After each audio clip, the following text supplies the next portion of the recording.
क्या होता है इंटरप्रिटेशन डिपार्टमेंट? लोकसभा और राज्यसभा की प्रोसीडिंग्स में इंटरप्रिटेशन डिपार्टमेंट का रोल बहुत बड़ा है। यह डिपार्टमेंट ही प्रोसीडिंग्स के दौरान सदन में बैठे हर मेंबर तक किसी भी भाषा को इंटरप्रेट करके पहुंचाता है, फिर चाहे वो हिंदी, अंग्रेजी या कोई भी रीजनल लैंग्वेज हो। भाषाओं से सजी हमारी संसद में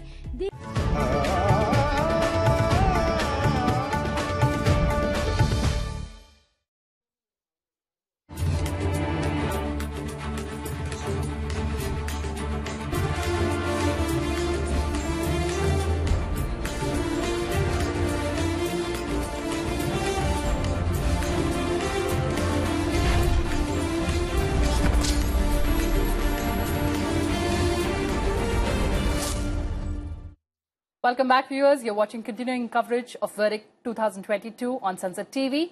My colleague Manoj and I, Kriti Mishra, will bring all the further updates as the BJP is heading for a big win in Uttar Pradesh and Uttarakhand, and the Aam Aadmi Party has scooped Punjab in mega elections. In Goa and Manipur too, the BJP is within the striking distance.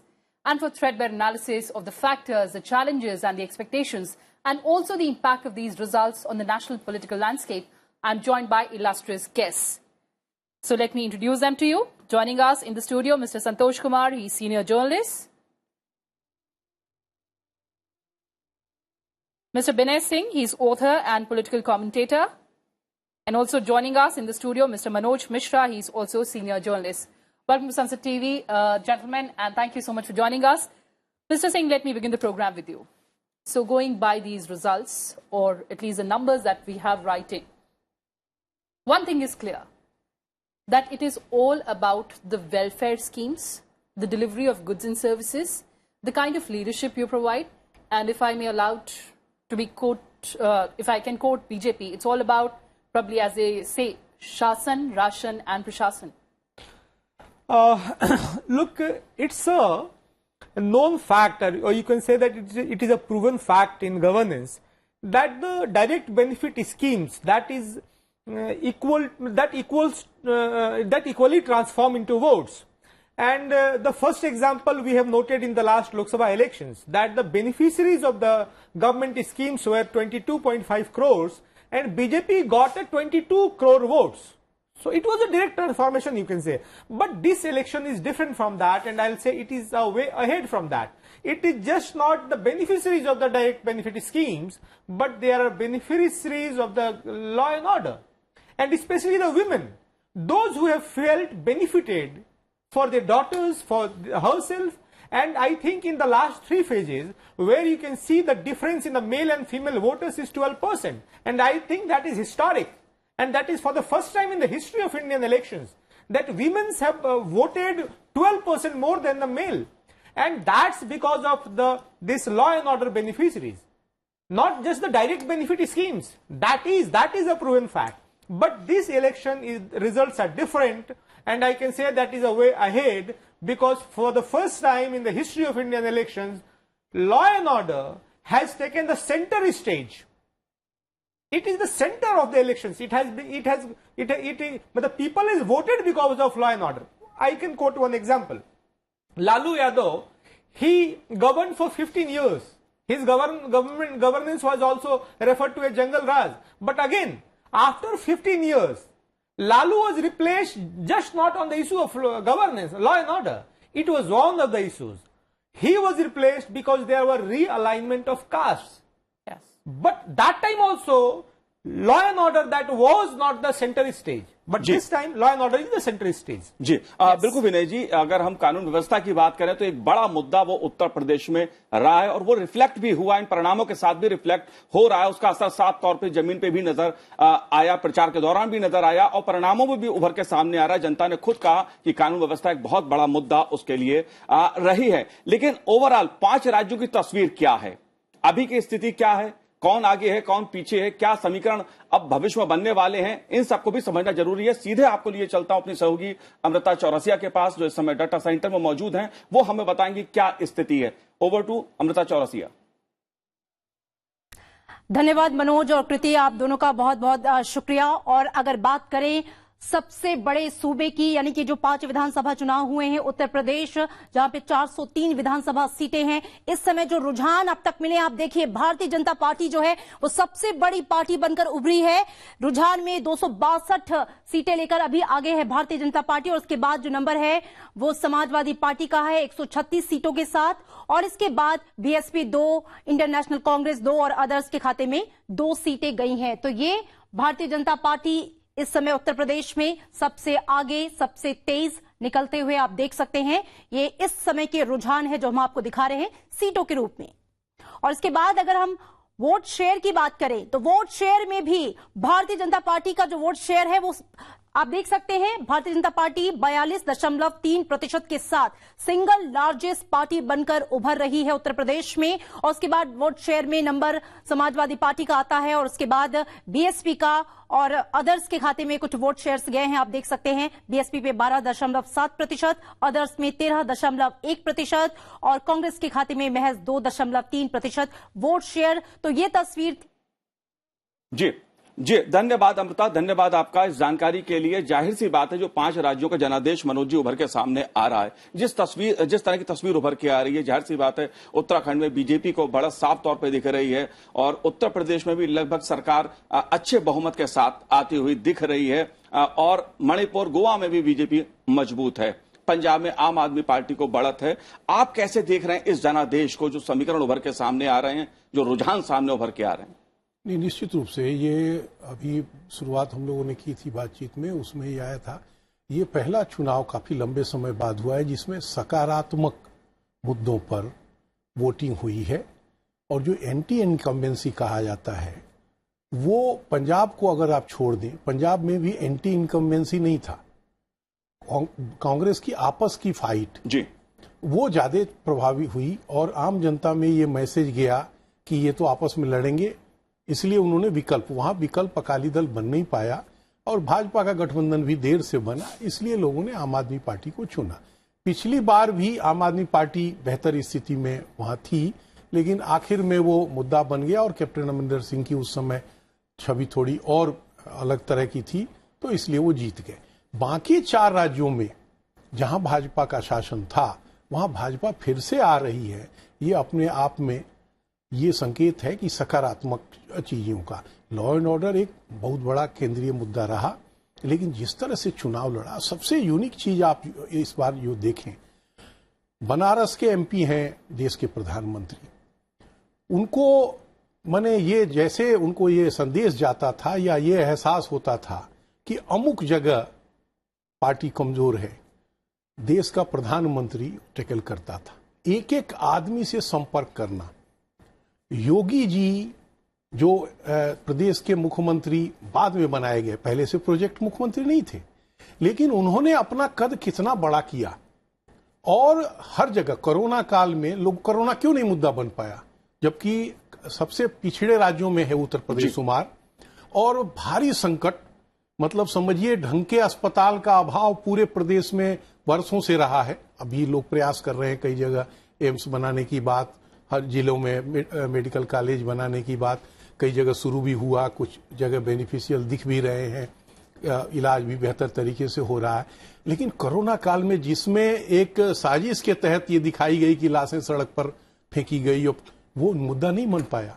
मुद्दा क्या बना कि इस राज्य में हमारी बहु बेटी सुरक्षित है, बच्चियों ने, महिलाओं ने ज्यादा वोटिंग की, जिस वर्ग के लिए कहा जा रहा था कि वो कभी भाजपा वोट नहीं करेगी, प्रधानमंत्री ने अपील किया, उस वर्ग ने भी वोट किया, ऐसा लोग मान के चल रहे हैं। और जब डिटेल आएगा तो ये भी आएगा कि उस वर्ग की महिलाओं ने भी अच्छी तादाद में वोटिंग की, और तभी रिजल्ट ये सामने आया। Absolutely, Mishra ji, that's a very important point that you're making. Also joining us through virtual platform, Nishit Joshi, he's editor, Navodaya Times. He's joining us from Uttarakhand. Welcome to Sansad TV, and thank you so much for joining us. Of course, this is a historic day for Uttarakhand as far as the mandate is concerned, because it is going to be a record of sorts for the BJP, as it is going to hold on to power in a state where anti-incumbency factor has not let any political party retain power since its inception, since 2000. Sir, the BJP has been able to influence the voters on variety of issues. So no matter the drivers were changed, but finally the BJP could reach its destination. Your thoughts on that? जी, मुझको लगता है कि BJP को इस बार vote दिया है क्योंकि क्लियर मेजॉरिटी की सरकार बनाना चाहती थी, विकास के लिए वोट दिया गया है। और इस बार महिलाओं ने वोट बहुत ज्यादा दिया है, वो इम्पैक्ट भी बड़ा है और मोदी फैक्टर और योगी फैक्टर यहाँ काम किया है। अभी तक सिर्फ ये तीसरी बार है, जब 2002 में हुआ था तब 36 सीट मिली थी जब एनडी तिवारी सीएम बने थे, या पिछले बार 2017 में क्लियर मेजॉरिटी की आई थी। इस बार भी जिस तरह से क्लियर मेजॉरिटी की सरकार लग रही है आएगी, तो लग रहा है मुझे कि लोगों ने स्थिरता के लिए वोट दिया है और डेवलपमेंट के लिए वोट दिया है। इस बीच डेवलपमेंट उत्तराखंड में शुरू हुआ है, सड़कों का निर्माण शुरू हुआ है, ये सब चीजें फैक्टर बनी है। और यहाँ पे मुझको बड़ा आश्चर्य हो रहा है, बड़े बड़े नेता हार रहे हैं। जी निशित जी आपने बताया कि बड़े बड़े नेता उत्तराखंड में हार रहे हैं। कांग्रेस पार्टी की जिस तरह की उम्मीद की जा रही थी उसमें हरीश रावत ही बिल्कुल हारते हुए चुनाव परिणाम घोषित होना बाकी रह गया। आप कैसे देख रहे हैं? हरीश रावत चुनाव कांग्रेस की इनफाइटिंग थी और हरीश रावत का हारना तो उसी दिन तय हो गया था जिस दिन रामनगर की सीट से उनकी सीट बदल के लालकुआं की गई और वहां से रंजीत रावत को भेजा गया, वो भी लड़ रहे थे सल्ट। दूसरा, संध्या दालाकोटी का टिकट काट दिया था लालकुआं से। लालकुआं में उन्होंने जमीन पे बहुत काम किया था, तो ये शुरू से खबरें आ रही थी कि हरीश रावत चुनाव हार रहे हैं और अब ये घोषणा भी हो चुकी है। तो ये कांग्रेस के लिए बहुत बड़ा वो है। कांग्रेस की इनफाइटिंग बहुत थी। कांग्रेस में जो दो गुट हैं, हरीश रावत ने जो जब हटवाया था प्रीतम सिंह को प्रदेश अध्यक्ष पद से, तब से ही तय हो गया था कि दोनों में इनफाइटिंग बहुत है। और 4.5 साल जिस आदमी ने संगठन चलाया हो, आपने गणेश गोदियाल को वहां पे अध्यक्ष बनवा दिया, तो आपका संगठन के लोग बात ही नहीं सुनते थे, आपकी आपस में इनफाइटिंग थी। उसका रिजल्ट सामने आ रहा है। जी लेकिन निशित जी एक बात मैं आपसे और समझना चाहता हूं। ठीक है, कांग्रेस पार्टी उत्तराखंड में चुनाव हारती हुई दिख रही है, जो रुझान अब तक आए हैं, जो परिणाम उभर के सामने आ रहे हैं, लेकिन जो मुख्यमंत्री धामी हैं वो भी कई राउंड तक पीछे दिखे हमें। इसकी वजह क्या रही? उसका कारण है कांग्रेस बीजेपी में भितरघात बहुत हुई है और वहां पे एक नेता बीजेपी से जो निकाले गए थे हरक सिंह रावत, उन्होंने भी बहुत मदद की है। और हरक सिंह रावत को बीजेपी के कुछ लोगों ने मदद की है फाइनेंशियली भी, ताकि वहां कांग्रेस के कैंडिडेट को मजबूत किया जा सके। ये लड़ाई सत्ता पे काबिज होने की है, जबकि धामी ने बीजेपी को सबसे मजबूत बनाया है। अगर धामी ने 9 महीने काम नहीं किया होता तो आज बीजेपी के पक्ष में ये आपको स्थिति नहीं दिखती। जी बिल्कुल जी बिल्कुल। और जैसा कि मनोज लगातार ये ट्रेंड भी कर रहा है कि हरीश रावत पंजाब की आग संभाल रहे थे और उनके खुद के घर में आग लग गई। इसी बात पर चलिए पंजाब की बात करते हैं। संतोष जी, आपके पास आती हूँ। किस तरह से देखते हैं आप ये जो पंजाब का वर्डिक्ट है? हालांकि जो एग्जिट पोल्स थे उन्होंने साफ किया कि कहीं ना कहीं आम आदमी पार्टी को एज है, और अभी हमने ऐसा देखा भी एक्सपीरियंस वाइज अगर हम बोलें तो एक ये it is a border state, और लगातार जिस तरह से दिल्ली में आम आदमी पार्टी का परफॉर्मेंस रहा है, अब पंजाब में एक्सपीरियंस कितना इंपॉर्टेंट रहेगा, और इसके अलावा क्या एक्सपेक्टेशंस आम आदमी पार्टी से? देखिए, पंजाब का जो चुनाव है वो एक्सपेक्टेड लाइन पे है। लोगों को उम्मीद थी कि आम आदमी पार्टी वहां बढ़त लेगी, और अगर पंजाब के पूरे चुनाव को आप देखें तो मुझे ये लगता है कि आम आदमी पार्टी का एक बेस जो वहां बना था पिछले चुनाव में भी और इस चुनाव में भी जो उसका दिखा, लेकिन इतनी बड़ी विक्ट्री के पीछे अगर हम देखें तो बहुत ज्यादा एक निगेटिव वोट की बात हम कह सकते हैं। जो निगेटिव वोट था, जैसे अभी मनोज जी बता रहे थे कि पंजाब में जिस तरीके से कांग्रेस की सरकार थी, जिस समय कैप्टन अमरिंदर सिंह सीएम हुआ करते थे, उस समय एक एंटी इनकम्बेंसी फैक्टर दिखा था। वहां के जो एमएलएस थे, जो सरकार में मंत्री थे, उनके खिलाफ करप्शन की चीजें नजर आ रही थी। उसके बाद बीजेपी और अकाली का अलायंस जो पहले था और वो बाद में टूट गया था, तो और फार्मर एजुटेशन सामने आया उसमें, तो कुल मिलाकर के जो वोट कांग्रेस के खिलाफ जाना था वो अकाली को दे या बीजेपी को दे। चूंकि अकाली बीजेपी के साथ रही है, तो इन सब को देखते हुए मतलब एक जो विकल्प नजर आया वो आम आदमी पार्टी नजर आई, और आम आदमी पार्टी को वहां वोट मिला। बीजेपी हमेशा बॉर्डर स्टेट होने के नाते बीजेपी ने हमेशा से पंजाब को लेकर के एक बहुत ही सधी हुई रणनीति अपनाई है, और इस बार बीजेपी ने वहां पे कैप्टन अमरिंदर सिंह के साथ जब उन्होंने नई पार्टी बनाई, उनके साथ एक अलायंस किया और ढींढसा और बाकी लोगों को जोड़ा, लेकिन कहीं ना कहीं उसमें कमी रह गई और आम आदमी पार्टी ने उसमें बढ़त ले ली। जी संतोष जी, अगर ये कहा जाए, क्योंकि हम सुशासन की बात भी कर रहे हैं, अगर उत्तर प्रदेश में सुशासन पे लोगों ने वोट दिया है, जो आम आदमी के मुद्दे हैं, चाहे बिजली की बात मैं करूं, चाहे सुरक्षा व्यवस्था की बात की जाए या राशन की व्यवस्था की बात की जाए, कोरोना काल में जिस तरह यूपी में सरकार ने काम किया उसका असर भी देखने को मिला। अगर पंजाब की बात की जाए, दिल्ली की बात की जाए, दिल्ली में आम आदमी पार्टी की सरकार है। एक अगर विकास का डेवलपमेंट का मॉडल है वो अरविंद केजरीवाल का मॉडल है, उसे क्या पंजाब के लोगों ने स्वीकार किया? वहां पर कांग्रेस पार्टी ने इस तरह से शासन किया, उसको लेकर आप कैसे देखते हैं? देखिए, मैं इसको विकास के मॉडल वाली बात तो नहीं कहूंगा, क्योंकि जो पंजाब का सिनेरियो इस बार का आप देखेंगे और पूरे वहां के जो कास्ट इक्वेशन और जो वहां के समीकरण है, अगर आप उसको देखें तो निश्चित तौर से ये नजर आएगा कि जो वहां के जो पहले के जो लोग थे, पहले जो पार्टियां वहां मजबूत स्थिति में थी, उनके खिलाफ जो निगेटिविटी थी, उसका जो केंद्र है वो शिफ्ट होकर आम आदमी पार्टी के पास गया है।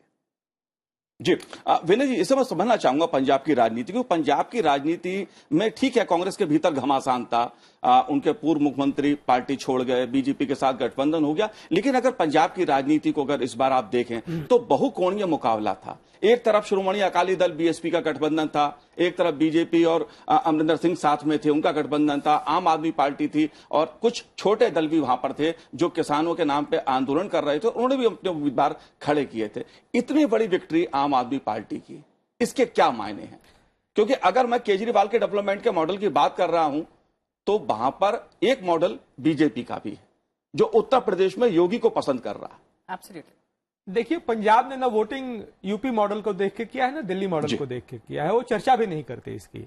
दूसरा, मैं अभी के रिजल्ट पे आता हूं, भारी मैंडेट की तरफ है। इस मैंडेट को ऑनर कर पाना मुझे लगता है कि यह बड़ा टास्क होगा। इसलिए बड़ा टास्क होगा कि दो ही तरीके हैं आम आदमी पार्टी के पास पंजाब में गवर्नेंस के लिए। एक है कि फ्रीबीज का फॉर्मेट है जिसके लिए वो बोल रहे हैं और दिल्ली में भी वो करते हैं। दूसरा है रिफॉर्मेशन का फॉर्मेट है कि रिफॉर्मेटिव पॉलिटिक्स करें। अगर फ्रीबीज करेंगे तो स्टेट एक्सचेकर जो है वो उस लोड को लेने की स्थिति में नहीं है। अगर रिफॉर्मेटिव होंगे तो वोटर्स ने जिस माइंडसेट के साथ वोट किया है वो उस लोड को लेने की स्थिति में नहीं है। तो ये बड़ा चैलेंज होगा। दूसरा कि मैं नेशनल सिक्योरिटी के पर्सपेक्टिव से आपको बोल रहा हूं। देखिए, मैं लगातार रेफरेंडम 2020 को लेकर के लिखता पढ़ता रहा हूं और मैं जब मौका मिला है तो मैं एक टीवी चैनल पर, आम आदमी पार्टी की बड़ी नेता थी, उन्होंने अभी सरनेम भी अपना बदल लिया है, तो मैंने उनको पूछा कि मैं बड़े विनम्रता के साथ आपसे पूछ रहा हूं मैडम कि रेफरेंडम 2020 खालिस्तान रेफरेंडम पे आपकी पार्टी का रुख क्या है? आप समर्थन में है कि विरोध में है? तो बोले क्या सवाल है? नहीं, हमने फिर सवाल दोहराया, सिंपल सा सवाल है। तो आप ये समझिए भाई साहब कि रेफरेंडम 2020 को लेकर, खालिस्तान रेफरेंडम को लेकर के एक तरफ से ये इंडिकेशंस पिछले चुनाव से दे रहे हैं कि हम सॉफ्ट हैं, और दूसरे तरफ जो उसको अपोज करने वाले लोग भी हैं उनमें भी ये कंफ्यूजन बनाए रखा कि हम उसका समर्थन नहीं भी कर रहे हैं। तो जो शुरू में इनका एक बेस बना वो रेफरेंडम के सपोर्टर्स का है। मैं ये नहीं कह रहा हूं पूरा पंजाब सपोर्ट करता है, लेकिन जो विरोधी रहे रेफरेंडम के, खालिस्तान रेफरेंडम के, उसके भीतर भी कंफ्यूजन। एक अंतिम बात कहता हूं, देखिए पंजाब में हमेशा एक ऑल्टरनेटिव पॉलिटिक्स का गैप रहा। आपको ध्यान होगा उमा भारती जी भारतीय जनता पार्टी से अलग होकर के अपनी एक पार्टी बनाई थी, लगभग निर्दलीय की हैसियत से पंजाब लड़ने गई थी। उमा भारती जी का पंजाब में क्या था? कुछ नहीं था। लेकिन उस समय ऊपर मन से चुनाव लड़ी थी, 12 सीट्स ऐसी थी जिसपे 2000 के मार्जिन से उमा भारती जी हारी थी, उमा भारती की पार्टी हारी थी।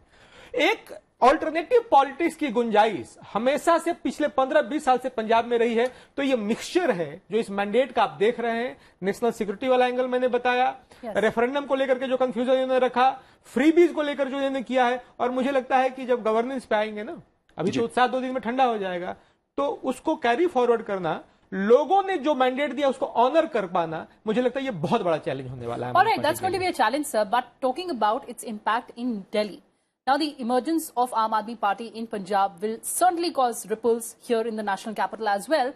Do you think that would lead to realignment of politics in the national capital? Because we've been constantly talking about that opposition space, that opposition void. Look, I think all these states are different. UP is different from Punjab, Delhi is different from all the other states. So Punjab में एक कहावत है, पंजाबी लोग ही बोलते हैं कि पंजाबी क्या है कि he want to test anything new. So उसको कोई कुछ भी, कोई खाना खिला दो या जहर भी दे दो तो he will test for the first time, या कोई गाड़ी की भी नई ब्रांड आ जाए, he want to test it for the first time. So जो मिस एडवेंचर है पंजाबियों का, उनकी पर्सनालिटी का एक पार्ट है, मैं उसको पॉजिटिव तरीके से ही बोल रहा हूं, लेकिन शायद वो मिस एडवेंचर जो करने का जो एक उनकी पर्सनालिटी का जो एस्पेक्ट है, so that is one of the reason की Aam Aadmi Party is in power. So I don't think that this is a mandate and not misadventure. I respect the mandate. I mean, but we are analyzing the reasons for the mandate. So that is the reason. But in any way, they have won, and we respect the mandate. जी, उसी वजह को समझना मनोज जी चाह रहे हैं। आपने दिल्ली में जो शासन है केजरीवाल जी की पार्टी का, मुख्यमंत्री के तौर पे उनके कार्यप्रणाली को बहुत करीब से देखा है। पंजाब में इतना भारी भरकम बहुमत और उसको लेकर तमाम तरह के सवाल उठाना, बहुत बड़ा जनादेश उन्हें मिलता हुआ दिख रहा है और उनका सम्मान भी करना चाहिए। इसीलिए मैं बार बार उस जो केजरीवाल डेवलपमेंट का मॉडल है या जो उनकी राजनीति है उसे मैं समझना चाहता हूं कि क्या पंजाब के लोगों ने, जो एक तरफ बीजेपी की राजनीति है, कांग्रेस की राजनीति है, राष्ट्रीय दलों की राजनीति है, जो वैकल्पिक राजनीति की बात की जा रही है, क्या उसका विकल्प आम आदमी पार्टी बन रही है? आम आदमी पार्टी विकल्प बन रही है, अभी कहना बहुत जल्दीबाजी होगी, लेकिन चूंकि 2 राज्यों में उनकी सरकार बन गई तो उनकी मूछें ज्यादा ऊंची हो गई और वो कहेंगे कि हम तो प्रधानमंत्री के दावेदार हैं। दिल्ली में जो दुर्गति हुई है आर्थिक रूप से जो दिल्ली की, अब वो आपके पास अभी समय नहीं होगा, चुनाव को हमने एनालिसिस कर रहे हैं, हम लोग ज्यादा ही लिखे हुए हैं, पता नहीं कई हजार आर्टिकल लिखे होंगे। मेरा मानना यह है कि केजरीवाल शासन में जो अभी जो पंजाब में जीत हासिल की है, इससे बड़ी जीत दिल्ली में दोनों बार मिली और दोनों बार जीत के बाद कोई दूरगामी योजना आज तक नहीं बन पाई। मुझे लग रहा है ये शॉर्ट टर्म पॉलिटिक्स अगर पंजाब में करेंगे तो केवल पंजाब का नुकसान नहीं होगा, आने वाले समय में और ज्यादा नुकसान देश का होगा, चूंकि जैसा अभी बात हम लोग कह रहे हैं वो बॉर्डर स्टेट, वहां इनकी जीत का केवल 2 कारण मेरी समझ में आया है। मैं पंजाब के बहुत गांव में घूमा नहीं हूं, गया हूं दसियों बार, लोग मिलते रहते हैं और दिल्ली और पंजाब का टेम्परामेंट काफी मिलता जुलता है। मेरे समझ में 2 ही कारण है, एक तो फ्री और दूसरा वहां राजनीति में इतना बड़ा गैप हो गया है। बेसिकली वहां कांग्रेस और शिरोमणि अकाली दल की राजनीति चलती रही, भाजपा शुरू से वहां उस तरह से अपने को नहीं राइज कर पाई और अकाली दल से इनका सबसे पुराना गठबंधन था। थोड़े दिन में किसान मुद्दे पर, किसान कानून के मुद्दे पर अलग हुए, वो तैयारी ठीक से नहीं कर पाए, इसलिए वहां राजनीति में गैप था। और पिछली बार भी जैसा अभी हम लोग कह रहे हैं खालिस्तान और बाकी, मेरा मानना है कि ये मुद्दा अगर पिछली बार पहले नहीं उठता तो पिछली बार ही केजरीवाल और बेहतरीन रिजल्ट लाते, उनकी पार्टी आम आदमी पार्टी। इस बार ये मुद्दा देर से आया और ऐसे ढंग से आया कि आम आदमी को और हमारे आपके जैसे पत्रकार को भी लगा कि ये प्रायोजित है। 2017 में फलाने आदमी को फलाने ने क्या कहा था, वो मुद्दा आज उठाने पर थोड़ा सा अटपटा और मुद्दा आया और चिट्ठी लिख दी और रिएक्शन हो गया, मुझे लगा वो लोगों को बहुत जमा नहीं। तो ये 2 कारण मेरी समझ में वहां आए। मैं आपकी बात को सपोर्ट करते हुए एक छोटा सा उदाहरण बताता हूं। जैसे पंजाब चुनाव में सैक्रिलेज का, गुरु ग्रंथ साहिब के बेअदबी का मामला बड़ा था और मैं दावे के साथ कह सकता हूं कि कोई ऐसे व्यक्ति ने यह काम नहीं किया बेअदबी का जो गुरु ग्रंथ साहिब का सम्मान नहीं करता था, बल्कि वैसे लोगों ने किया जो समाज में विभेद पैदा करना चाहते थे, एक स्ट्रेटेजी के नाते किया। मैं उसका कारण बताता हूं। गुरु ग्रंथ साहिब जी की बेअदबी के मामले पे जस्टिस जोरा सिंह कमीशन बनाई गई और जस्टिस जोरा सिंह कमीशन का नतीजा क्या रहा जानते हैं आप? जस्टिस जोरा सिंह कमीशन से हटने के बाद आम आदमी पार्टी ज्वाइन कर लेते हैं। ये एक स्टेज्ड और एक जबरदस्ती घुसेड़ा गया एक मुद्दा था जिसमें कि बाहर से फंडिंग्स थी और तैयारी के साथ इन सारे को भुनाया गया है और भुनाने वाली पार्टी एक ही थी, आम आदमी पार्टी। जी मुद्दा चाहे जो भी हो, फैक्टर्स चाहे जो भी हो, संतोष जी आपसे एक जल्दी से कमेंट लूंगी, इससे पहले मैं निशित जी के पास जाऊं। जो भी फैक्टर्स रहे हो, जिस तरह से आम आदमी पार्टी ने उसको भुनाया, लेकिन अब ये जनता का मैंडेट है, आपके थॉट्स? मैंने पंजाब के बारे में भी बताया कि किस तरीके से एक मतलब विकल्प के तौर पे, क्योंकि बाकी जगह से लोग निराश थे और उस निराशा में एक विकल्प उनको चाहिए था। और जैसा अभी विनय जी बता रहे थे कि नया टेस्ट करने की आदत है, तो निश्चित तौर से उसको विकल्प के तौर पे चुना गया है, विकल्प के तौर पे लिया गया है। और फैक्टर्स जो थे वो बिल्कुल कांग्रेस की इनफाइटिंग, अकाली दल की विश्वसनीयता में कमजोर होना और बीजेपी का जो है पहले से वहां कोई ऑर्गेनाइजेशनल बेस बहुत मजबूत नहीं रहा है। इवन 2000 अगर हम 7 की बात करें, 7 की बात करें तो 23 में से बीजेपी ने सबसे अच्छा परफॉर्मेंस किया था। उस समय 19 सीटें आई थी बीजेपी की। उसके बाद भी जो है सीटों में कमी ज्यादा रही। 23 सीटों से अधिक बीजेपी कभी लड़ी नहीं वहां पे 117 में। तो निश्चित तौर से ये जो मैंडेट है पंजाब का, वो अभी जो वर्तमान सिनारियो था, आपने देखा कि कैसे कांग्रेस में इनफाइटिंग हुई और कांग्रेस ने जिस तरीके से चन्नी को सीएम बनाया, फिर आपस में सिद्धू के साथ उनके मतभेद दिखे। तो सारे फैक्टर्स को अगर आप देखेंगे तो आपको लगेगा कि जब वहां के लोगों को, वहां के जो मतदाता थे, उनको कोई विकल्प नजर नहीं आ रहा था, तो उन्होंने देखा कि नई पार्टी आम आदमी पार्टी है जिसको हम आगे बढ़ा सकते हैं और उसको मौका दिया गया है। अब आगे क्या होगा, अभी बाकी चर्चा हुई है, तो अभी 2 दिन के बाद या जब सरकार उनकी बन जाएगी तब उनके बारे में और टिप्पणी की जा सकती है। जी बिल्कुल निशित जी, मैं आपसे भी समझना चाहूंगा, आपने भी पंजाब की राजनीति को बहुत करीब से देखा है, समझा है, और उत्तराखंड में तो आप रहते ही हैं। दोनों जगह आम आदमी पार्टी ने दावा किया था, पंजाब की जनता ने उनको एक तरह से मैंडेट दिया है, भारी भरकम उनको जनादेश दिख रहा है मिलता हुआ, लेकिन उत्तराखंड में आम आदमी पार्टी एक तरह से हताश हुई है, निराश हुई है। आप कैसे देख रहे हैं जो केजरीवाल की राजनीति है उसको? क्या यह वैकल्पिक राजनीति का संकेत है पंजाब की राजनीति? नहीं, पंजाब की राजनीति में ये एक नया प्रयोग है। लोगों ने जिता तो दिया है। अभी तमाम हमारे साथी लोग ये कह रहे हैं कि वो बॉर्डर स्टेट है। हुआ क्या है कि इस बार लोगों ने उनके वादों पे एतबार करके वोट तो इतना दे दिया है, क्या वो उसको संभाल पाएंगे? क्योंकि वो बॉर्डर की स्थिति बहुत खतरनाक है। और जो लोग भी किसान आंदोलन से जुड़े हुए थे, मुझको लगता है कि उन्होंने भी मैक्सिमम इस बार वोट दिया है इनको, और अकाली का, बीजेपी का वोट और इनका वोट आपस में बढ़ गया।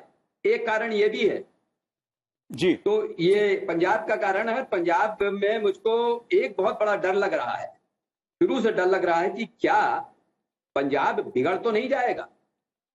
क्योंकि जब भी अकाली दल वगैरह ये सब पावर से गायब हो जाते हैं तो वो एलिमेंट उठ खड़े होते हैं जो एलिमेंट खराब रास्ते की ओर ले जाते हैं। और इस बार इत्तेफाक से उनके प्रति, उन एलिमेंट्स के प्रति कहीं ना कहीं इनका सॉफ्ट कॉर्नर रहा है आम आदमी पार्टी का। जी, तो ये खतरा नजर आ रहा है। देखिए कैसे संभाल पाएंगे कि नहीं संभाल पाएंगे। जी निशित जी उत्तराखंड की बात है। जी उत्तराखंड की उत्तराखंड की। हाँ, उत्तराखंड में बीजेपी और कांग्रेस आपस में रिपीट करते थे। इस बार बीजेपी वापस आती दिखाई दे रही है। उसका एक बहुत बड़ा फैक्टर डेवलपमेंट है। मोदी, प्रधानमंत्री नरेंद्र मोदी और यूपी का सीएम योगी आदित्यनाथ का फेज भी है। और शायद पहली बार उत्तराखंड को विकास के ढल्ले पे चला गया है। 4 धाम की सड़कें बन रही। अभी तक उत्तराखंड बहुत पिछड़ा हुआ है, लेकिन उत्तराखंड के मूल मुद्दे फिर भी छूट गए हैं। तो ये बीजेपी के पास बहुत बड़ी जिम्मेदारी आ गई है कि जिन कारणों को लेकर स्टेट बना था, अब उनको उस पर चलना पड़ेगा। हाँ, कोविड का जो मैनेजमेंट हुआ, जो फ्री में अनाज मिला और लोगों को किसान योजना के पैसा मिल रहा है। मेरी कई लोगों से बात हुई थी चुनाव के दौरान, तो लोग कहते थे मोदी का पैसा। इस फैक्टर ने भी बहुत काम किया है। बिल्कुल, जैसे हम लगातार कहते आए हैं जी कि विकास एक बहुत बड़ा रीजन है, national security, army welfare, religious tourism, अगर हम उत्तराखंड की बात करें। लेकिन जोशी जी, एक चीज और समझना चाहूंगी। दिल्ली में उत्तराखंड की एक हेडलाइन बहुत हुई, वो थी जो पुष्कर धामी ने इंश्योर किया कि अगर उनकी दोबारा सरकार बनती है तो यूनिफॉर्म सिविल कोड आएगा। आपको लगता है वो भी एक फैक्टर था?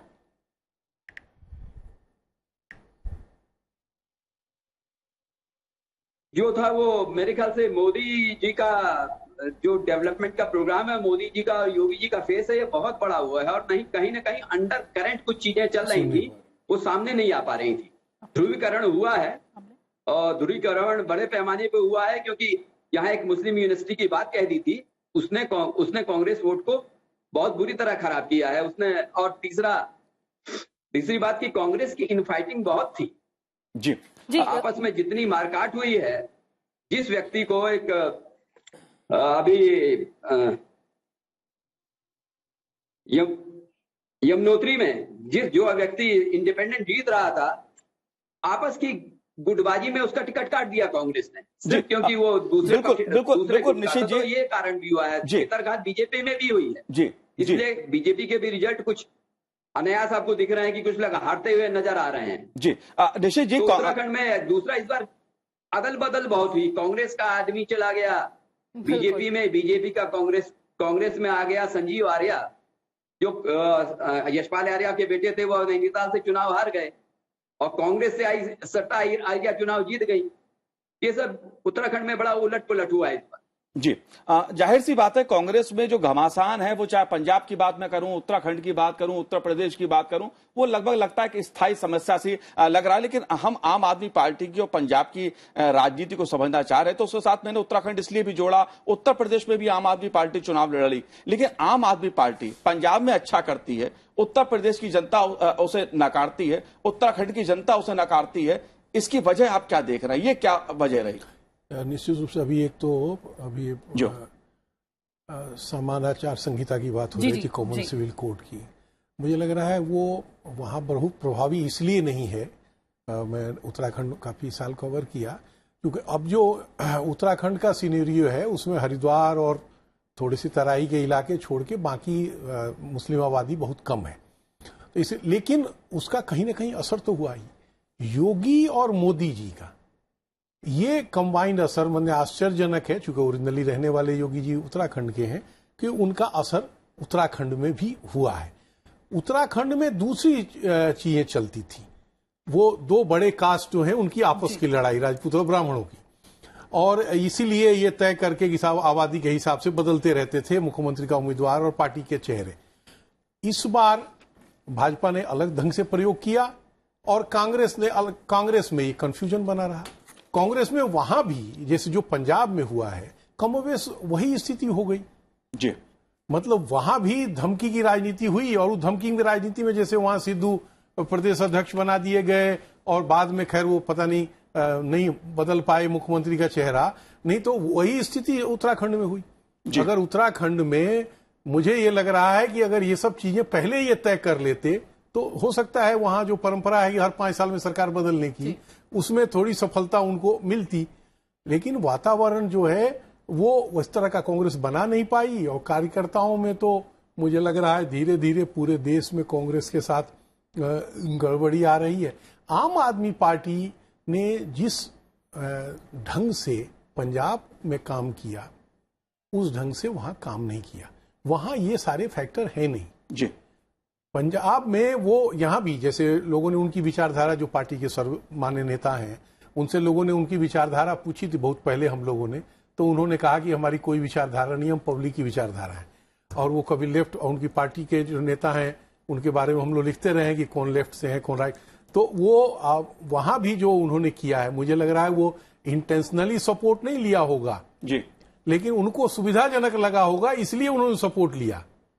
और जिन लोगों ने वहां उनको जिस तरह से भी सपोर्ट किया होगा, और जिसके लिए अभी निशीथ जी बता रहे थे, पहले हम और लोग चर्चा कर रहे थे स्टूडियो में कि आने वाले समय में जो एक खतरे का संकेत है जिसपे सावधानी अतिरिक्त बरतने की जरूरत है, जो मुख्यमंत्री बनेंगे आम आदमी पार्टी के, वो भगवंत मान या अरविंद केजरीवाल या भारत सरकार को, वो भी मुझे लग रहा है कि वो योजनाबद्ध तरीके से उन्होंने किया होगा, ऐसा मुझे लग नहीं रहा है। उनको लगा होगा कि ये जीत में फ्री के अलावा ये दूसरा एक बड़ा कारण हो जाएगा, इसलिए उन्होंने ले लिया। जाहिर सी बात है इस तरह का उत्तर प्रदेश और उत्तराखंड में जब कोई पार्टी चुनाव लड़ती है तो उसमें कई तरह के समीकरण और जो स्थानीय मुद्दे होते हैं वो भी जुड़ते चले जाते हैं। लेकिन जब जनता जनादेश देती है तो हमको यही उम्मीद करनी चाहिए कि जो जिसकी सरकार बनेगी, जो व्यक्ति मुख्यमंत्री बनेगा, वो एक अच्छा शासन लोगों को देगा। क्योंकि मैं शासन की बात इसलिए कर रहा हूं विनय जी, उत्तर प्रदेश को समझना देश की जनता भी चाहेगी, क्योंकि उत्तर प्रदेश का जो जनादेश है वो अपने में ऐतिहासिक है।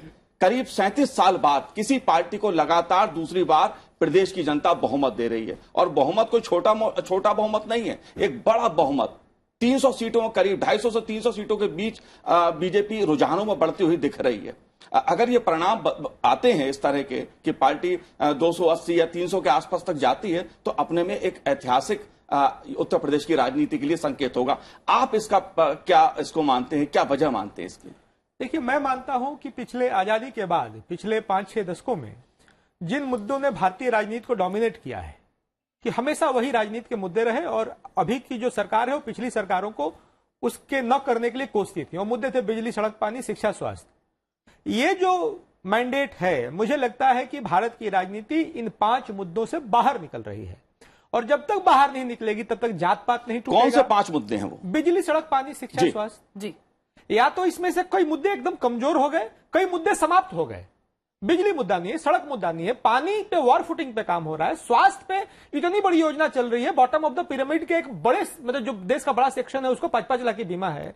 तो यार ये मुद्दे गौण हो गए और इन मुद्दों का गौण होना इसलिए जरूरी था कि जब तक गौण नहीं होंगे तब तक देश की राजनीति आगे नहीं बढ़ेगी, जात पात के सीमाओं को ध्वस्त करते हुए नहीं बढ़ेगी। और मैं तो बोलता हूं कि इस बार राजनीति ने जात पात की ही सीमा ध्वस्त नहीं की है। महिलाओं का जो वोटिंग का पैटर्न रहा है पिछले 3 चरणों, लास्ट के 3 चरणों में 12% का अंतर है जी। ये ऐतिहासिक है और ये महिला सशक्तिकरण का मुझे लगता है कि इससे अद्भुत उदाहरण नहीं हो सकता है कि महिलाएं पुरुषों से ज्यादा गई, वो भी 1-2% नहीं 12% ज्यादा गई हैं। ये एक अद्भुत ट्रेंड है और हमको लगता है कि इसको एक बार समझना पड़ेगा। एक बात और कहता हूं, हम लोग मणिपुर की चर्चा छोड़ रहे हैं जी, नहीं उसमें करेंगे जी। एक वो भी बॉर्डर स्टेट है पंजाब की तरह और मुझे नेता से अपेक्षा क्या है जो लीड करे? एक, गवर्नेंस ठीक ठाक करे, जो भी गवर्नेंस के पैरामीटर्स हैं, बिजली, सड़क, पानी, शिक्षा, स्वास्थ्य, लॉ एंड ऑर्डर। दूसरा, आपका इस देश की सीमाओं के प्रति, बाहरी सीमाओं के प्रति, आप बॉर्डर स्टेट हैं तो भी, और यूपी जैसे स्टेट में है, यूपी का भी चलिए नेपाल से बॉर्डर लगता है, या झारखंड जैसे स्टेट में है जहां की बॉर्डर ही नहीं लगता, आपका उन सीमाओं के प्रति कमिटमेंट होना चाहिए, अनडाउटफुल कमिटमेंट होना चाहिए। तो पंजाब के मैंडेट का सम्मान करते हुए भी जो एक संशय है, इसलिए संशय है कि मुझे लगता है कि आम आदमी पार्टी की जो लीडरशिप है उसको संशय है इस देश की सीमाओं पे। जी, लेकिन अभी हम बात उत्तर प्रदेश की कर रहे हैं। संतोष जी, आपसे समझना चाहूंगी, यहाँ पर फैक्टर्स की बात कर रहे हैं, बिजली, पानी, सड़क, किस तरह से जात पात की जो सीमाएं हैं उनको लांघता हुआ ये मैंडेट दिख रहा है। लेकिन एक और बड़ा अलायंस हमने देखा समाजवादी पार्टी और राष्ट्रीय लोकदल के बीच, और इसी के बैकड्रॉप में था जो पूरा फार्मर्स एजिटेशन हमने देखा। तो अब कहा जा सकता है ये अलायंस या ये मुद्दा ये पूरी तरह से गौण हो चुका है, क्योंकि जिस तरह की विक्ट्री अब मिल रही है बीजेपी को वो इन सारे फैक्टर्स के बियॉन्ड है। देखिए, यूपी के चुनाव नतीजों को अगर देखें तो मैं काफी समय से अपने लोगों के बीच ये बात कहता भी रहा हूं, अगर 2014 के लोकसभा चुनाव और 2019 के लोकसभा चुनाव को अगर आप विश्लेषण कर लें तो 17 और 22 का नतीजा आपके समझ में आ जाएगा। बहुत क्लियर है। 14 में जब समीकरण एक अलग तरह का था, बीजेपी वहां पे एनडीए के रूप में 73 सीटें जीत करके आई थी और लगभग 43% के आसपास वोट मिले थे बीजेपी को। उसके बाद 2019 का अगर आप लोकसभा इलेक्शन देखेंगे आप, जब सपा और बसपा एक साथ आ गई थी, सीटें बीजेपी की कम हो गई, वोट शेयर बढ़ गया। उसी तरीके से अगर 17 और 22 को देखें, 17 में जब सपा और बसपा एक साथ अलग अलग लड़ रहे थे, मल्टी कॉर्नर फाइट उस वक्त भी 17 में भी थी। सपा ने करीबन 80 या 100 मुस्लिम कैंडिडेट दिए थे, बसपा ने ऐसे ही 180 भी दिए थे उन लोगों ने। उनके कैंडिडेट आपस में टकराए थे और उसमें बीजेपी को एक अच्छी बढ़त मिली थी और बीजेपी ने एनडीए ग्रुप में 325 सीटें बीजेपी को, मतलब एनडीए को मिला था। अब 22 को अगर आप देखेंगे, 22 में इक्वेशन कैसे बदला? 22 में इक्वेशन ये रहा कि 22 में जो मुस्लिम वोट्स की बात यूपी में की जाती है वो कंसोलिडेशन था बसपा के माइनस होने की वजह से, चुनाव में फाइट में नहीं दिखने की वजह से। तो जो वोट शेयर था, यानी जो लगभग 30% वोट से उन्होंने शुरू किया, जो वो गठबंधन की आप बात कर रहे हैं, वो 30% उनका शेयर स्टार्टिंग था। तो ऐसे में निश्चित तौर से सीटों पे असर होना था, लेकिन सीटें बीजेपी का वोट शेयर पे कोई फर्क नहीं पड़ा है। तो इसमें जो मेन मुद्दे हैं, जैसे अभी मुद्दों की बात पहले भी हुई, नो डाउट जो लाभार्थी स्कीम जितनी भी थी, जैसे राशन बांटा गया, पीएम अन्न योजना की बात कर रहा हूं मैं। खासतौर से एक चीज इस बार, अगर 2017 का चुनाव अगर आप विश्लेषण करें, 17 में उज्ज्वला योजना जो थी वो बहुत कारगर, बहुत अलग तरह की दिखी थी वहां पे। इस बार उज्ज्वला की जगह आवास योजना ने लिया। पक्के मकान जो बने वो बहुत जबरदस्त तरीके से, मैं इसको नोटबंदी के समय से जोड़ूंगा। नोटबंदी के समय प्रधानमंत्री ने एक जिस तरीके से देश में काम हुआ, उसके बाद अगर आप देखेंगे चुनाव राजनीति को, उसमें एक जात की जगह पे, कास्ट की जगह पे एक क्लास, वर्ग निकल करके आया। और अभी जैसे विनय जी बता रहे थे, एक महिला वर्ग वाली बात कर रहे थे, तो लाभार्थियों का एक जो वर्ग है उसमें वो कास्ट से अलग जिनको भी लाभ मिला, लाभार्थी स्कीम का जो फायदा मिला, वो निश्चित तौर से बीजेपी के पक्ष में गया है। नो डाउट कि जो ये जिससे बुलडोजर वाली बात होती है कि योगी जी का बुलडोजर बनाम साइकिल जो चीजें चल रही थी, तो कानून व्यवस्था बहुत ही एक बड़ा मुद्दा रहा। और उसके बाद अगर आप इस चुनाव को देखें 2017 और 22 के चुनाव, बीजेपी की चुनावी रणनीति के अंतर को भी देखें, उस समय बीजेपी 14 वर्ष के वनवास के बाद बीजेपी जो है चुनाव लड़ रही थी और बहुत सारे मुद्दे थे, अलग सरकार थी, उनके खिलाफ मुद्दे थे। इस समय बीजेपी 5 साल सत्ता में रही है। निश्चित तौर से परफॉर्मेंस की बात थी कि लगभग 50% जो मामला था वो योगी गवर्नमेंट के परफॉर्मेंस को लेकर के था और एक सकारात्मक वोटिंग का ट्रेंड यहां दिखा। जी, हम यही समझना चाह रहे हैं कि जो मुद्दे थे जिस पे उत्तर प्रदेश की जनता जो जनादेश दे रही है, जिस प्रकार के रुझान सामने आ रहे हैं, क्या एक तरफ उत्तर प्रदेश जैसे सूबे में जो जात की राजनीति होती है उस पर चर्चा नहीं करेंगे ज्यादा, लेकिन ये सच है कि जब राजनीति होती है तो जात की चर्चा होती है, जब भारतीय राजनीति का एक कड़वा सच है। लेकिन जो मुद्दे थे, बिजली, पानी, सड़क, स्वास्थ्य की बात मैं करूं, कोरोना के समय जो कुछ हुआ उसे विपक्ष ने भी मुद्दा उठाया। और एक मनोज जी, एक तस्वीर उभर के सामने आती है कि जो मुद्दे, विकास के मुद्दे, जो जन कल्याणकारी योजना जिसकी ओर संतोष जी इशारा कर रहे हैं, वो भारतीय जनता पार्टी ने जनता के सामने रखे। दूसरी ओर अखिलेश यादव और उनका गठबंधन, उसने भी जनता के सामने मुद्दे रखे। तो जनता ने भरोसा तो योगी जी पे, मोदी जी पे दिखाया। वो इसलिए दिखाया कि इन लोगों ने उससे लागू किया, जी, ईमानदारी से लागू किया। मैं मानता हूं कि बहुत सारी योजनाएं जो हैं, जो लागू की गई और जिसपे अरबों खरबों रुपए खर्च किए गए, 100% सही नहीं हुए, लेकिन माहौल बदला। उज्ज्वला योजना के बाद बड़े पैमाने पर लोगों ने रसोई घर गैस से खाना बनाना शुरू किया, मकान बड़े पैमाने पर बने। अब नल से जल की योजना गांव-गांव का, मैं यूपी से नहीं, मैं बिहार के एक अति पिछड़े इलाके से हूं और मेरे गांव में घर घर नल लग गया। तो इस तरह की चीजें ठीक है, उसमें भी हो सकता है कमीशन का और ये सब चला होगा, लेकिन बहुत सारी चीजों में परिवर्तन किया गया। लाभार्थी को सीधे पैसा उसके अकाउंट में भेजना, तमाम तरह की चीजों जो पहले कल्पना से थी। जी, मैंने बहुत पहले आपके चैनल पर कहा था कि अटल बिहारी वाजपेयी जब प्रधानमंत्री बने तो उन्होंने कहीं भाषण में ये कहा था कि अगर हम हर गांव को बिजली दे देंगे और हर गांव को सड़क से जोड़ देंगे तो आधा विकास हो जाएगा। कहने का मतलब ये है कि जो जन कल्याणकारी योजनाएं मोदी सरकार ने, योगी सरकार ने शुरू की, वो जमीन आम जनता तक पहुंची, जमीन पे उतरी। लेकिन मनोज जी, मैं आपसे समझने एक चीज चाहता हूं। कृति, मनोज जी जो है पश्चिमी उत्तर प्रदेश को, खासतौर से जो किसान राजनीति रही है, जो जाट बेल्ट रही है, उसे बहुत अच्छे से मनोज जी ने कवर किया है उसको। इसलिए मैं आपसे समझना चाहता हूं, क्योंकि मुद्दों की हम बात कर रहे हैं और उत्तर प्रदेश विधानसभा चुनाव से पहले जिस तरह से किसान आंदोलन को मुद्दा बनाया, टिकैत साहब जिस इलाके से आते हैं, जो परिणाम सामने आ रहे हैं, जो रुझान सामने आ रहे हैं, लग रहा है वहां तो बीजेपी ने बिल्कुल सफाया कर दिया है। टिकैत साहब की अपील चली नहीं और एसपी और आरएलडी जो गठबंधन था वो भी औंधे मुंह गिरता हुआ नजर आ रहा है। झूठ शब्द जो है वो असंसदीय है, इसलिए उसका इस्तेमाल नहीं करूंगा, असत्य कहूंगा। वो असत्य कथन था। जिस तरह से गन्ने वहां जो पूरे वेस्टर्न यूपी का जो जिसको हम जाट बेल्ट कह रहे हैं, वहां की राजनीति दो ही चीज से चलती है। एक तो हर शहर का एक स्पेशलाइजेशन है।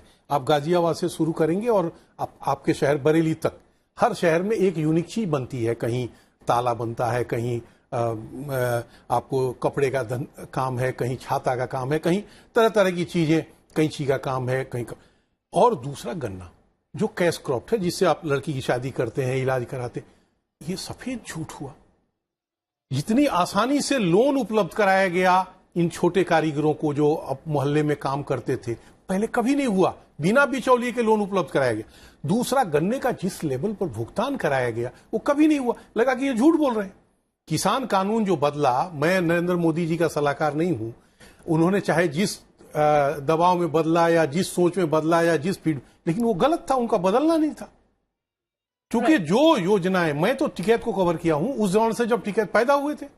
टिकैत का आंदोलन का बेस ही ये था कि हम अपने फसल को क्यों किसी मंडी में जाएं बेचने, हमें जहां ज्यादा दाम मिलेगा वहां बेचने के लिए। कानून ही इसके लिए बना था कि आपको जहां दाम ज्यादा मिलेगा वहां बनाएंगे। आप उनके पुत्र हैं और आप कह रहे हैं उनका विरोध। मैं तो रिकॉर्ड निकाल के दिखा दूंगा कि ये टिकैत का बयान है, जो उन्होंने इसी बात को कहा था कि भाई एक सोनार ये तय करेगा सोना किस भाव में बिकेगा। और किसान ये तय नहीं करेगा कि उसका आलू किस भाव में बिकेगा और गन्ना किस भाव में बिकेगा। उसको ये आजादी क्यों नहीं मिलेगी कि अगर हरियाणा में हमारा गन्ना ज्यादा बिक रहा है 400 के बदले 800 रुपए में, तो हम वहां बेचेंगे। ये आंदोलन ही इसी बेस पर था और आप उसी को गलत कह के वो कानून को वापस लो। प्रधानमंत्री की महानता है कि उन्होंने उसको वापस लिया और ये भी एक संदेश गया इस देश के किसानों के बीच में कि देखो, जो आदमी इतना बड़ा जनादेश लेके देश का दूसरी बार प्रधानमंत्री बना है, वो कुछ लोगों की अपील पर या जो भी कह लीजिए, उन्होंने उतना बड़ा फैसला बदल दिया। आसानी से कोई प्रधानमंत्री, मोहल्ले का एक चौकीदार तो फैसला बदलेगा नहीं, देश का प्रधानमंत्री फैसला बदल रहा है। तो ये सारी चीजें गई और जिसको हम जाट बेल्ट कहते हैं, बेसिकली 18 सीटें विधानसभा की ऐसी हैं जहां 40% से चाहे जो कर देते हैं, वो तो दूसरे कास्ट जोड़ने से उनका डोमिनेशन है। जमीन उनके पास ज्यादा थी, उनके पास कारोबार था, चौधरी चरण सिंह के चलते राजनीतिक शक्ति थी कि गाजियाबाद से लेके अलीगढ़ और आगरा तक। लेकिन वो ताकत इस तरह की नहीं थी कि अकेले वो चुनाव जीत जाए, दूसरी जातियों के साथ समीकरण बनता था और तब हमें 106 सीट या जिसको जो श्रद्धा है वो लिखता था कि इतना सीटें जीता ले रहा है। इस बार जाटों ने एक तरफा वोटिंग नहीं किया लोकदल को, जी उन्होंने वोट किया भाजपा को। और मैं तो दावे के साथ कह सकता हूं कि छपरौली, बरनावा, जो बड़ौत के आसपास की जो सीटें हैं, उन सीटों को अगर आप छोड़ दें तो उसी तरह से अलीगढ़ और सीटें भी हैं, मथुरा भी हैं, कहां वहां जीत पाए ये लोग। Right, and that's how we are seeing that the entire movement fizzled out as these numbers are trickling in. But Mr. Binay Singh, you made a very interesting point about emergence of this new class as voters, women voters, middle class voters, or even the business voters. But when we are talking about Uttar Pradesh, we have to talk about the caste labyrinth of the state. Now, we saw the consolidation of non-Yadav OBCs, even in the previous election by the BJP. But this time, one of the biggest factors probably that is emerging in terms of the vote share that we are seeing is of the SC votes, which probably, again, the BJP has captured. Although it's not clear about the Jatav votes, which constitutes 54% of the SC votes in the state. What does that mean for the BSP and the BJP?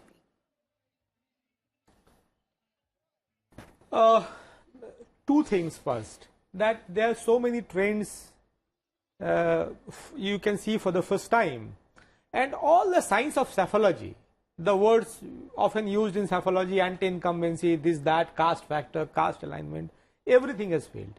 Yes. So a new science, or you can say a new dimension, is added in the science of psephology. Yes. So the psephologists, they will have to explore this new dimension in a very new way. So the old tactics won't work now. One more thing, as Sir said that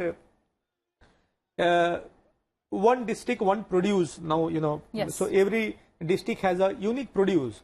So previously what was the, mark of the state? What was the mark of the district? What was the district known for? It was known for its criminals. It was known for the utpat. So this criminal has this district. It was known for utpat. Now it is known for utpad. So this thing has also changed. And I am very happy for one thing. I live in Noida. So, there was a myth that a jinn is there in Noida. Yes. So any CM who visits Noida, he got defeated. And I was surprised that that Australia-educated ex-CM Akhilesh Yadav, when a question was asked with him that why Yogi will lose, so he told very seriously that because he has gone to Noida. So you blame BJP for parties of sadhus, party of fakirs, party of dharma, for the mythical, myths and this thing. And this is a Hindu sadhu who broke the myth, who said that no, there is no ghost and there is no jinn in Noida.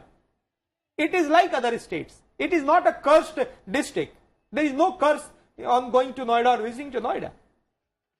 So as you're saying that these elections were all about pro-incumbency and not anti-incumbency, and as the BJP you forget the word incumbency. This is a dead word now. जी लेकिन विनय जी, जैसा कृति ने अभी आपसे समझने की कोशिश की कि बीएसपी का जिस तरह से पतन हुआ है उत्तर प्रदेश की सियासत में, जाहिर सी बात है कि हम जाति की राजनीति पे चर्चा नहीं करें, लेकिन कहीं ना कहीं जैसा मैंने पहले कहा कि जाति की राजनीति होती है और कुछ दल हैं जो सिर्फ जात को केंद्र में रख के ही राजनीति करते हैं या करते थे।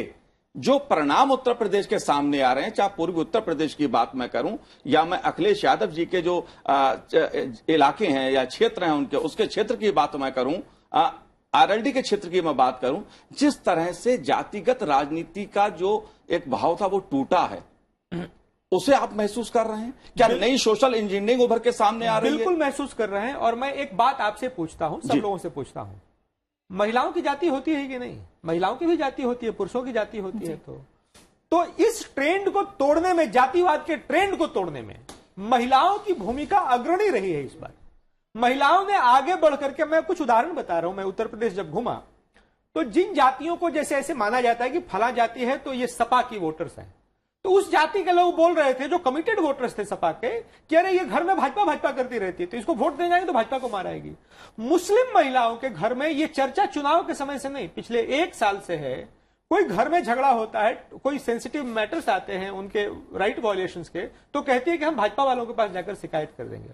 तो मैं ये कह रहा हूं कि पार्टी होने के नाते आपने एक वर्ग को, जो हमारा आधा है समाज का, और उसकी भी एक जाति होती है, तो जाति के नाते भी उसको छुआ है, और एक आधा जो हमारे समाज का हिस्सा है उसको भी हमने उसको सेंसिटाइज किया है, उसको हमने आकर्षित किया है। कितना वोट में ट्रांसफॉर्मेशन हुआ है ये तो रिसर्च का विषय है। रिसर्च में वोट में ट्रांसफॉर्मेशन हुआ है तभी ये स्थिति आपको दिख रही है। बिल्कुल कीर्ति, आप अगला सवाल पूछे, मैं इसी पे विनय जी की जो बात है उसी को थोड़ा सा आगे बढ़ा दूं। अगर मैं बात करूं पिछले 15 साल की मनोज जी, तो करीब 20% जो है, जो महिला वोटर हैं वो अधिक मतदान कर रही हैं। इस बार तो जैसा विनय जी बता रहे करीब 12% तक वो बाहर निकलकर उन्होंने वोट दिया है। ये अपने में एक बदलाव का संकेत है बहुत बड़ा। जी कीर्ति। बहुत सुखद संकेत है जी। बिहार में शराबबंदी होने से जो गरीब महिलाएं थीं उन्होंने वोट देके फिर से पावर में भाजपा और जनता दल को ले आई। यहाँ भी चाहे 3 तलाक कह लें या लॉ एंड ऑर्डर कह लें, इसका बहुत बड़ा इम्पैक्ट पड़ा और महिलाओं को घर से वोट देने के लिए निकालने का काम ये सब तमाम मुद्दों ने किया और इस बीजेपी सरकार पर विश्वास ने किया। बाकी सारे मुद्दे अपनी जगह हैं, तमाम तरह की कमियां इस योगी सरकार में रही होंगी, हैं भी। महंगाई अपने आप में मुद्दा होगा, बेरोजगारी अपने आप में मुद्दा होगा, होना भी चाहिए, लेकिन ये सब चीजें पहली बार हुई हैं। इसलिए मुझे लग रहा है कि वो सकारात्मक वोटिंग इस बार बढ़ी है और महिलाओं की वोटिंग बढ़ना तो समझिए अपने देश और समाज के लिए इससे ज्यादा ये भी लाभुक है, लॉ एंड ऑर्डर की लाभुक है। बिल्कुल। और क्योंकि हम महिलाओं की बात कर रहे हैं संतोष जी, एक पार्टी मुझे जहन में आ रही है जो लगातार, जो हमने देखा इलेक्शन कैंपेन, लगातार महिलाओं पर फोकस किया। लड़की हूं, लड़ सकती हूं, कांग्रेस पार्टी ने बहुत फोकस किया, टिकट भी उस तरह से बांटे। प्रियंका गांधी लगातार फील्ड में रही। 40 साल हो गए, कांग्रेस पार्टी उत्तर प्रदेश में सत्ता पर काबिज नहीं हुई है। शुरुआत हुई थी 388 सीटों से, पिछले बार 7 थी, और अभी जो कि मैं ट्रेंड्स देख रही हूं 2 भी नहीं है शायद। क्या रीजन है इस पतन का? देखिए, कांग्रेस पार्टी को मैं काफी पहले कई मंचों पर ये बात कह चुका हूं कि कांग्रेस पार्टी को सबसे पहले ये तय करना होगा कि वह लड़ना किससे चाहती है और उसकी विचारधारा है क्या, किस माइंडसेट के साथ वो चुनाव में जाना चाहती है। कि कांग्रेस में बहुत सारी चीजें बदल गई हैं। अब अगर आप मेरी उम्र बहुत ज्यादा नहीं है, लेकिन अगर मुझे आजादी से पहले की बात जहां तक मैंने अध्ययन किया है और जो जानकारी है मुझे, कांग्रेस बहुत बड़ी राइटिस्ट पार्टी मानी जाती थी। एक समय आया जब कांग्रेस जो है बिल्कुल सेंट्रिस्ट हुई और फिर बाद में पूरी तरीके से एक सेक्युलरिज्म के नाम पे पार्टी दूसरी दिशा में चली गई। तो कांग्रेस, और अब कांग्रेस तय ही नहीं कर, पार्ट टाइम कभी वो मंदिर भी जाते हैं, पार्ट टाइम सेक्युलरिज्म की बात करते हैं। तो कांग्रेस अभी तक ये तय नहीं कर पा रही है अब कि मुझे जाना किधर है। जहां तक लड़की हूं, लड़ सकती हूं वाली बात आपने की, प्रियंका गांधी ने एक स्लोगन दिया और सबसे अधिक महिला कैंडिडेट भी उन्होंने उतारे। लेकिन सबसे बड़ी बात है कि आपने ये जो टोकनिज्म किया, आपका संगठन का बेस कहां है? आपने उस दिशा में कभी काम क्यों नहीं किया? और लड़की हूं, लड़ सकती हूं कुछ बात की उन्होंने, तो आज अगर आप देखेंगे जो अभी विनय जी और बाकी लोगों ने कहा, भाई आज अगर मुद्रा स्कीम्स की बात करें, 70% लाभार्थी महिलाएं हैं। इस मोदी गवर्नमेंट, बीजेपी गवर्नमेंट की जितनी भी स्कीम्स हैं उसमें अगर आप देखेंगे मेजर बेनिफिशियरी जो हैं महिलाएं हैं। मकान जो आवास दिए जा रहे हैं उसकी रजिस्ट्री अगर हो रही है तो महिला के नाम से हो रही है, उज्ज्वला कनेक्शन महिला के नाम से है। तो ऐसी सारी चीजें जो महिलाओं के नाम से हो रही हैं, तो वो महिलाएं खुद महसूस कर रही हैं। आप जनधन के खाते देख लीजिए, उसमें कितनी महिलाएं हैं उसमें, तो निश्चित तौर से सिर्फ नारों से नहीं होता है कि लड़की हूं लड़ सकती हूं, आपने एक स्लोगन दे दिया, एक हैशटैग चला दिया, ट्विटर पे ट्रेंड कर लिया, उससे नहीं हो जाता है। अगर दूसरे शब्दों में कहा जाए लड़की हूं लड़ सकती हूं, तो आज वो लड़ सकती है, ये मादा अगर आज देश में 70 साल 75 साल के बाद कहने का मादा आया है, तो हो सकता है कि इस बीते समय में जो कुछ काम हुए हैं वो एक नई मतलब ऊर्जा और नई सोच जो आई है वो इसलिए है। तो अगर आप इसमें कांग्रेस की जो बात आप कर रहे हैं, कांग्रेस को सबसे पहले मेरा ये मानना है कि कांग्रेस को ये तय करना पड़ेगा। कांग्रेस अभी ये डिसाइड नहीं कर पा रही है कि मुझे किस दिशा में जाना है। जी बिल्कुल संतोष जी, अगर रायबरेली अमेठी की मैं बात करूं तो वहां भी लगभग कांग्रेस का एक तरह से बिल्कुल सफाया हो चुका है। जाहिर सी बात है कांग्रेस पार्टी का मामला है, कांग्रेस पार्टी मंथन करेगी इस मुद्दे पे। लेकिन मैं आपसे एक बात ये समझना चाहता हूं, क्योंकि मैं सोशल इंजीनियरिंग उत्तर प्रदेश की राजनीति उसको लेकर कई बार सामाजिक न्याय की बात, सोशल इंजीनियरिंग की बात, ये अलग रूप में उभर के सामने आती रही है। आप ज्यादातर जो मुद्दे बता रहे हैं हमें कि जिनका असर आपको दिखा है वो सरकार की जो योजनाएं हैं, जिनका लाभ चाहे महिलाएं हैं चाहे युवा हैं उनको मिला है। तो सोशल इंजीनियरिंग जो जात के आधार पर होती थी, बनती थी, क्या उस पर इन योजनाओं को आपने भारी पड़ते हुए इस चुनाव में देख रहे हैं, समझ रहे हैं? Santosh ji, hold your thoughts for a moment. Deputy Chief Minister of Delhi is saying something. Let's listen in. तक केजरीवाल जी आए यहाँ पे और बताते रहे कि पंजाब से जो हुआ है, गोवा से आज जो हुआ है, ये एक बड़े बदलाव की है आहट है। राष्ट्रीय राजनीति में आम आदमी पार्टी का जो काम है, केजरीवाल जी का मॉडल ऑफ गवर्नेंस, बाबा साहब और शहीद भगत सिंह का सपना पूरा करने का जो काम केजरीवाल जी ने शुरू किया है, आज पंजाब की जनता ने उस पर मोहर लगाई है और गोवा की जनता ने बताया है कि हम भी इंतजार कर रहे हैं। एक बार बताएं कि बाबा साहब का सपना कौन पूरा करेगा और भगत सिंह जी का? बाबा साहब तेरा सपना पूरा, बाबा साहब तेरा सपना पूरा, भगत सिंह तेरा सपना पूरा। जोर से केजरीवाल करेंगे पूरा, हम सब मिलके करेंगे, केजरीवाल जी के साथ करेंगे। भगत सिंह तेरा सपना पूरा, भगत सिंह तेरा सपना पूरा, बाबा साहब तेरा सपना पूरा, बाबा साहब तेरा सपना पूरा।